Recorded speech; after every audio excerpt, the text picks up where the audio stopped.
Hi dears, welcome back. ಇವತ್ತು ನಾನು ಬಂದಿರೋದು ಒಂದು ಎಣ್ಣೆ, ತಲೆಗೆ ಹಾಕುವ ಎಣ್ಣೆ ಯಾವ ರೀತಿ ಮನೆಯಲ್ಲೇ ಮಾಡೋದು ಅಂತ. ಶೀತ ಮಕ್ಕಳಿಗೆಲ್ಲ ಯಾವಾಗಲೂ ಮೂಗೆಲ್ಲ ಸೋರೋದು, ಶೀತ ಎಲ್ಲ ಬರುತ್ತಲ್ಲ ನೋಡಿ. ಈ ಥರ ಬೆಳ್ಳುಳ್ಳಿ ಹಾಕಿ ಒಂದು ಎಣ್ಣೆ ಮಾಡಿ ತಲೆಗೆ ವಾರಕ್ಕೆ ಒಂದು ಸರ್ತಿ ಹಾಕಿದರೆ ಸಾಕು. ಮೂಗೆಲ್ಲ ಸೋರೋದು ನೋಡಿ, ಯಾವಾಗಲೂ ಮಕ್ಕಳಿಗೆಲ್ಲ ಮೂಗೆಲ್ಲ ಸೋರೋದು, ಜ್ವರ, ಕೆಮ್ಮು ಎಲ್ಲ ಬರ್ತದೆ, ಅದೆಲ್ಲ ತುಂಬ ಕಂಟ್ರೋಲ್ ಆಗುತ್ತೆ. ಅದಕ್ಕೋಸ್ಕರ ನಮಗೆ ಸಿಂಪಲ್ಲಾಗಿ ಒಂದು ಎಣ್ಣೆ ಈ ಥರ ಮಾಡಿ ವಾರಕ್ಕೆ ಒಂದು ಸರ್ತಿ ಹಚ್ಚಿ ಸ್ನಾನ ಮಾಡಿದರೆ ಸಾಕು, ತುಂಬಾ ಕಂಟ್ರೋಲ್ ಆಗುತ್ತೆ.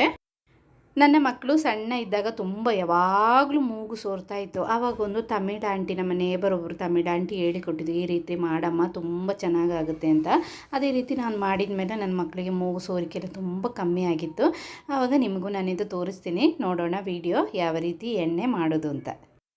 ನೋಡಿ, ಈ ಥರ ಒಂದು ಬೆಳ್ಳುಳ್ಳಿ, ಇದರಿಂದ ಒಂದು ಮೂರು ಅಥವಾ 2-3 ಎಸಳು ಸಾಕು. ನಾವಿವಾಗ ಜಾಸ್ತಿ ಎಣ್ಣೆ ಇದು ಮಾತ್ರ ಎಣ್ಣೆ ನಾವು ಮಾಡಿ ಇಟ್ಕೋಬಾರ್ದು. ತಲೆಗೆ ಹಾಕುವಾಗ ಆವಾಗ ಮಾಡಿ ತಲೆಗೆ ಹಚ್ಚಿ ಸ್ನಾನ ಮಾಡಬೇಕು. ನೋಡಿ, ನಾನು ಈ ಥರ ಒಂದು 3 ಎಸಳು ತೆಗೆದಿದ್ದೀನಿ, ಅಷ್ಟು ಸಾಕು. ನಾನಿವಾಗ ಒಂದು 100 ml ಅಷ್ಟು ಎಣ್ಣೆ ತೆಗೆದು ಮಾಡೋದು, ಅದಕ್ಕೋಸ್ಕರ ಇಷ್ಟು ಸಾಕು ನಮಗೆ. ನೋಡಿ, ಈ ಥರ ಬೆಳ್ಳುಳ್ಳಿನ ತೆಗೆದು ಅದರ ಸಿಪ್ಪೆ ಎಲ್ಲ ತೆಗೆದು ಈ ಥರ ಅದನ್ನು ಸ್ವಲ್ಪ ಚೆನ್ನಾಗಿ ಒಂದು ಸರ್ತಿ ಜಜ್ಕೋಬೇಕು. ನೋಡಿ, ಈ ಥರ ಸ್ಕಿನ್ನೆಲ್ಲ ತೆಗೆದು ಚೆನ್ನಾಗಿ. ಇದು ಮಾತ್ರ ಶೀತಕ್ಕೆ ಮಾತ್ರ ಅಲ್ಲ, ತಲೆ ಕೂದಲು ಸಹ ಚೆಂದ ಉದ್ದ ಬರ್ತದೆ. ಈ ಥರ ಬೆಳ್ಳುಳ್ಳಿ ನಿಮ್ಗೆ ಗೊತ್ತೇ ಅಲ್ಲ, ತಲೆ ಕೂದಲು ತುಂಬ ಬೇಗ ಉದ್ದ ಸಹ ಬರ್ತದೆ. ನೋಡಿ, ಈ ಥರ ಚೆನ್ನಾಗಿ ಇದನ್ನು ಬೆಳ್ಳುಳ್ಳಿನ ಜಜ್ಜಬೇಕು. ನೋಡಿ, ಈ ಥರ ಚೆನ್ನಾಗಿ ಬೆಳ್ಳುಳ್ಳಿನೆಲ್ಲ ಜಜ್ಜಿದ್ದೀನಿ. ಇನ್ನು ಇದಕ್ಕೆ ನಾವು ಕರಿಮೆಣಸು ಹಾಕಬೇಕು.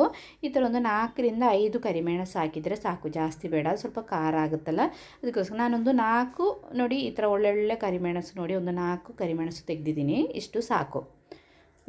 ಇದನ್ನು ಹಾಕಿ, ಇದನ್ನು ಸಹ ಹಾಕಿ ಚೆನ್ನಾಗಿ ಒಂದು ಸರ್ತಿ ಈ ಥರ ನಾವು ಇದನ್ನು ಜಜ್ಕೋಬೇಕು, ಬೆಳ್ಳುಳ್ಳಿ ಮತ್ತು ಕರಿಮೆಣಸು.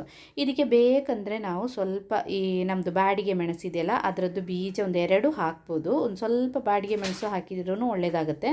ನಾನೀಗ ಮಕ್ಕಳಿಗೆಲ್ಲ ಹಾಕೋದ್ರಿಂದ ಅದನ್ನು ಹಾಕಲಿಲ್ಲ, ಸ್ವಲ್ಪ ಖಾರ ಆಗುತ್ತಲ್ಲ. ಈ ಬೆಳ್ಳುಳ್ಳಿ ಮತ್ತು ಇದು ಕರಿಮೆಣಸು ಮಾತ್ರ ಸಾಕು. ನೋಡಿ, ಈ ಥರ ಒಂದು ಸಣ್ಣ ಪಾನ್ ಬಿಸಿ ಮಾಡಬೇಕು. ಈಗ ಒಗ್ಗರಣೆ ಎಲ್ಲ ನಾವು ಮಾಡ್ತೀವಲ್ಲ, ಅದೇ ಥರ ಒಂದು ಸಣ್ಣ ಪಾನನ್ನು ಬಿಸಿ ಮಾಡಿ ತೆಂಗಿನೆಣ್ಣೆ ಹಾಕಬೇಕು. ತೆಂಗಿನೆಣ್ಣೆನೇ ನಾವು ತಗೋಬೇಕು. ಇದು ಈಗ ನಾನು ಪ್ಯೂರ್ ನಮ್ಮದು ಮನೆಯದ್ದೇ ತೆಂಗಿನಕಾಯಿನ ಮಿಲ್ಲಿಗೆ ಕೊಟ್ಟು ಮಾಡಿರುವ ತೆಂಗಿನೆಣ್ಣೆ. ಇದು ಒಂದು 100 ml ತೆಂಗಿನೆಣ್ಣೆ ಹಾಕಿದ್ದೀನಿ. ಎಣ್ಣೆ ಚೆನ್ನಾಗಿ ಬಿಸಿ ಆಗಬೇಕೀಗ. ಎಣ್ಣೆ ಚೆನ್ನಾಗಿ ಬಿಸಿ ಆದಮೇಲೆ ನಾವು ಜಜ್ಜಿ ಇಟ್ಟಿದ್ದೀವಲ್ಲ ಬೆಳ್ಳುಳ್ಳಿ ಮತ್ತು ಕರಿಮೆಣಸು, ಇದನ್ನು ಈ ಎಣ್ಣೆಗೆ ಹಾಕಬೇಕು. ನೋಡಿ, ಎಲ್ಲ ಹಾಕಿದ್ದೀನಿ. ಎಣ್ಣೆ ಚೆನ್ನಾಗಿ ಬಿಸಿ ಆಗಿದಲ್ಲ, ಇವಾಗ ಒಳ್ಳೆ ಸ್ಮೆಲ್ ಬರುತ್ತೆ. ತೆಂಗಿನೆಣ್ಣೆಗೆ ಈ ಥರ ಬೆಳ್ಳುಳ್ಳಿ ಮತ್ತು ಕರಿಮೆಣಸು ಹಾಕುವಾಗ ಎಂಥ ಸ್ಮೆಲ್ ಬರುತ್ತೆ ಗೊತ್ತಾ, ಅಷ್ಟು ಒಳ್ಳೆ ಸ್ಮೆಲ್ ಬರುತ್ತೆ. ನೋಡಿ, ಇಷ್ಟು ಸಾಕು. ಇನ್ನು ಸ್ಟವ್ ಆಫ್ ಮಾಡಬೇಕು. ನೋಡಿ, ನಾನು ತೋರಿಸ್ತೀನಿ. ನೋಡಿ, ಈ ಥರ ಇದೀಗ ಸ್ವಲ್ಪ ತಣ್ಣಗಾಗಬೇಕು. ನೋಡಿ, ನಮ್ಮದು ಎಣ್ಣೆ ಎಲ್ಲ ತಣ್ಣಗಾಗಿದೆ. ಜಾಸ್ತಿ ತಣ್ಣಗಾಗೋದು ಬೇಡ, ಲೈಟ್ ಒಂದು ಉಗುರು ಬಿಸಿ ಅಂತ ಹೇಳ್ತೀವಲ್ಲ, ಒಂದು ಲೈಟ್ ಬಿಸಿ ಇರಬೇಕು. ಆವಾಗ ಇದನ್ನು ಈ ಥರ ಚೆನ್ನಾಗಿ ಸೋಸಿ ತಗೋಬೇಕು. ನೋಡಿ, ಈ ಥರ ಒಳ್ಳೆ ಸ್ಮೆಲ್. ಇದಕ್ಕೆ ತೆಂಗಿನೆಣ್ಣೆಗೆ ಬೆಳ್ಳುಳ್ಳಿ ಮತ್ತು ಕರಿಮೆಣಸು ಹಾಕಿದರೆ ಒಳ್ಳೆ ಸ್ಮೆಲ್ ಬರುತ್ತೆ. ಇದು ತುಂಬ ಒಳ್ಳೆಯದು. ಕೂದಲು ಸಹ ನೀವು ಟ್ರೈ ಮಾಡಿ ನೋಡಿ, ಕೂದಲು ಸಹ ಚೆನ್ನಾಗಿ ಉದ್ದ ಬರುತ್ತೆ. ಅದೇ ರೀತಿ ಶೀತನೂ ಕಂಟ್ರೋಲ್ ಆಗುತ್ತೆ. ನೋಡಿ, ಲೈಟ್ ಬಿಸಿ ಇರುವಾಗ, ಜಾಸ್ತಿ ಬಿಸಿ ಅಲ್ಲ, ಒಂದು ಸ್ಲೈಟ್ ಬಿಸಿ ಇರುವಾಗ ಈ ಥರ ಹಣೆಗೆ ಹಾಕಿ ಚೆನ್ನಾಗಿ ಮಸಾಜ್ ಮಾಡಬೇಕು.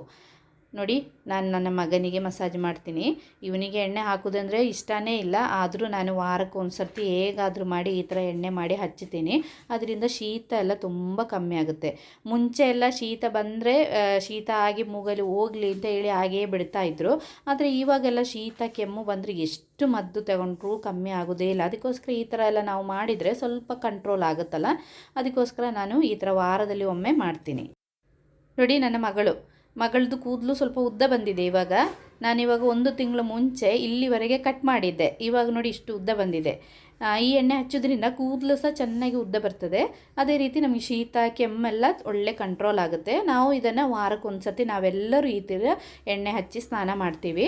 1 ಗಂಟೆ ಆದಮೇಲೆ ಚೆನ್ನಾಗಿ ವಾಶ್ ಮಾಡಬೇಕು. ಶಾಂಪೂ ಅಥವಾ ಶಿಗೆಕಾಯಿ ಎಂತಾದರೂ ಹಾಕಿ ಚೆನ್ನಾಗಿ ಕ್ಲೀನಾಗಿ ವಾಶ್ ಮಾಡಿ ಎಣ್ಣೆನೆಲ್ಲ ಚೆನ್ನಾಗಿ ಕ್ಲೀನ್ ಮಾಡ್ಕೋಬೇಕು.